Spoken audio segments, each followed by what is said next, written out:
Assalamualaikum warahmatullahi wabarakatuh. Pada hari ini kita akan belajar mata pelajaran ibadat. Sebelum itu marilah sama-sama kita membaca doa belajar. Bismillahirrahmanirrahim. Allahumma aftah alaina hikmataka wanshur alaina min khazaini rahmatika ya arhamar rahimin. Rabbi shrah li sadri wa yassir li amri wahlul 'uqdatam min lisani yafqahu qawli. Amin. Baiklah murid-murid, pada hari ini kita akan belajar berkenaan puasa. Kita lihat kepada pengertian puasa menurut bahasa ialah menahan diri daripada melakukan sesuatu seperti makan, minum dan bercakap. Bercakap ni maksudnya kita bercakap perkara yang sia-sia. Hal ini berdasarkan firman Allah Ta'ala yang menceritakan perihal Maryam alaihassalam. A'udzu billahi minasyaitonir rajim. Inni nazartu lirrahmani shawman falam ukallima al-yawma insiya. Shadaqallahul azim. Surah Maryam ayat 26. Artinya, sesungguhnya aku bernazar diam membisu, menahan diri kerana Allah Ar-Rahman. Maka aku tidak akan berkata-kata kepada sesiapa pun dari kalangan manusia pada hari ini. Kita sambung kepada pengertian puasa dari segi syarak ialah menahan diri daripada sebarang perkara yang membatalkannya, bermula dari terbit fajar sehingga terbenam matahari dengan niat puasa. Kita sambung kepada sebab wajib puasa. Yang pertama adalah telah sempurna bulan Sya'ban 30 hari. Maksudnya sebelum kita masuk kepada bulan Ramadan, kita telah melalui bulan Sya'ban selama 30 hari.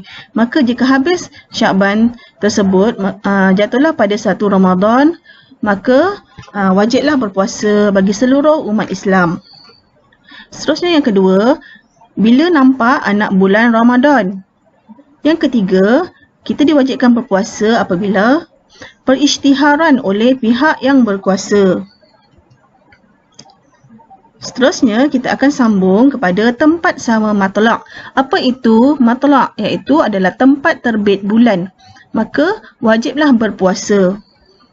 Sesebuah negara yang nampak anak bulan Ramadan, wajiblah berpuasa ke atasnya dan ke atas negeri-negeri yang berhampiran dengan sebab berada dalam satu matlaq.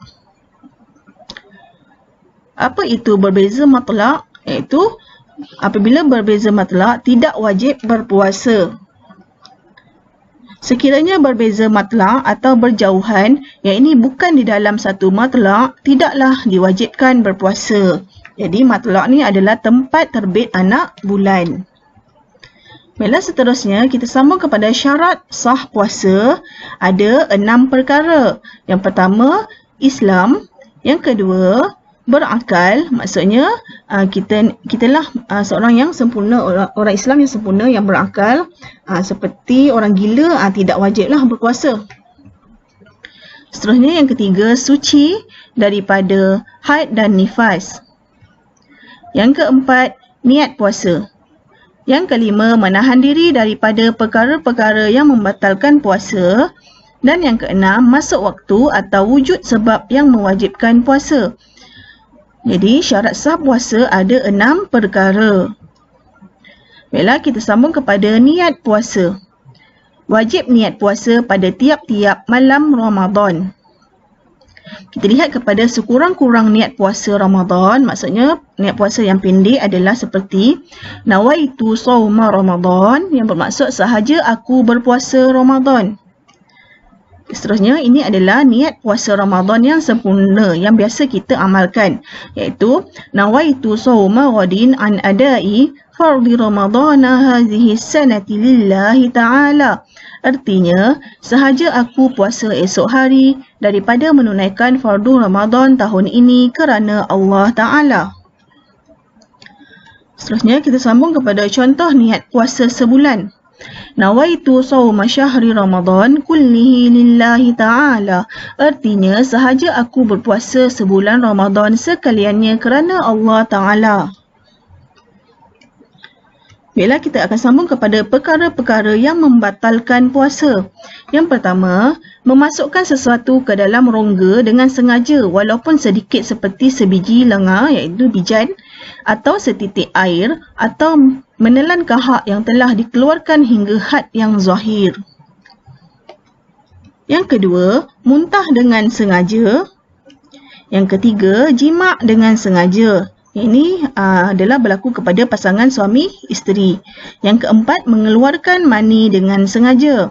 Yang kelima, gila walaupun satu lahzah dalam harinya. Maksudnya gila walaupun sekejap. Seterusnya kita sambung. Yang keenam, perkara yang membatalkan puasa adalah pitam sepanjang hari iaitu pengsan. Yang ketujuh, berbuka puasa dengan sengaja. Yang kelapan, murtad. Murtad adalah keluar daripada agama Islam. Seterusnya yang kesembilan, kedatangan haid atau nifas. Yang ke-10, perkara yang membatalkan puasa adalah wiladah, iaitu darah yang keluar semasa melahirkan anak. Kita lihat kepada situasi di bawah, batal puasa sekiranya ditelan air liur yang telah dikeluarkan sehingga zahir bibir mulutnya, atau bercampur dengan najis, atau bercampur dengan makanan yang terlekat di celah-celah giginya. Sebagai contoh gambar ni, air liurnya adalah terkeluar melepasi bibir. Jadi ditelan semula adalah membatalkan puasa. Seterusnya kita sambung kepada perkara-perkara yang tidak membatalkan puasa. Yang pertama, makan atau minum secara terlupa. Ini adalah terlupalah. Jadi dimaafkan. Seterusnya, mengeluarkan kahak. Ini mengeluarkan kahak, dia hanya kahak tersebut berada di anak tekak sahaja. Jadi dia tak keluarkanlah sehingga nampak ataupun terkeluar daripada bibir. Jadi cuma kat dalam dia tak terkeluar, jadi tidak membatalkan puasa. Seterusnya yang ketiga, menelan air liur yang keluar daripada tempatnya tidaklah membatalkan puasa jika suci dan tidak bercampur dengan sesuatu yang lain. Contohnya air liur kita masih berada di dalam mulut. Jadi tidaklah membatalkan puasa. Seterusnya, air liur yang berhampiran di atas lidahnya kemudian dikeluarkan lidahnya dan ditelan pula tidaklah membatalkan puasa. Ini maksudnya air liurnya masih di atas lidah. Maksudnya air liurnya tidak meleleh keluar daripada bibir. Jadi perkara ini tidaklah membatalkan puasa. Seterusnya, bagi orang yang berpenyakit berdarah gusi adalah dimaafkan. Maksudnya gusinya sentiasa berdarah, jadi dimaafkanlah. Boleh diteruskan puasanya. Seterusnya, tidak membatalkan puasa sekiranya rongganya dimasuki sesuatu seperti lalat atau debu di jalanan dan debu di tepung yang diayaknya walaupun ia sengaja membuka mulutnya. Ini adalah tidak membatalkan puasa. Seterusnya, kumur dan semasa memasukkan air ke dalam hidung dengan syarat tidak berlebih-lebihan, iaitu mubalaghah pada keduanya, iaitu masuk air ke dalam hidung dan berkumur-kumur, maka tidaklah membatalkan puasa. Seterusnya, berlebihan semasa membasuh najis sehingga termasuk air ke dalam rongganya tidak membatalkan puasa. Seterusnya, tidak batal puasa seseorang jika keluar mazi walaupun dengan mubasyarah atau keluar mani dengan sebab mimpi. Baiklah, kita lihat kepada isi penting ataupun inilah perkara-perkara penting yang perlu kita ingat. Lihat yang pertama, kotak yang pertama ni adalah imsak. Imsak bermaksud menahan diri daripada mengerjakan sesuatu yang membatalkan puasa seperti makan, minum dan lain-lain. Seterusnya, sunat bagi yang berpuasa menyegerakan berbuka dan melewatkan bersahur.